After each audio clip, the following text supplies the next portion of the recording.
कोणती गाडी घ्यायची? आ कोणती गाडी घ्यायची? का बर?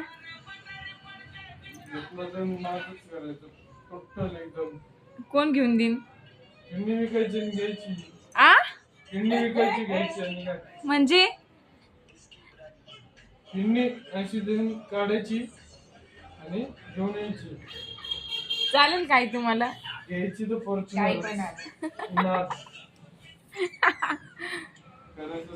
आणि ती किडनी काढल्यावर फॉर्च्युनर मध्ये 2च दिवस फिरलो. मग किडनी काढून फॉर्च्युनर मध्ये 2च दिवस फिरून का उपयोग? आयुष्यभर फिरतोय. कस काय?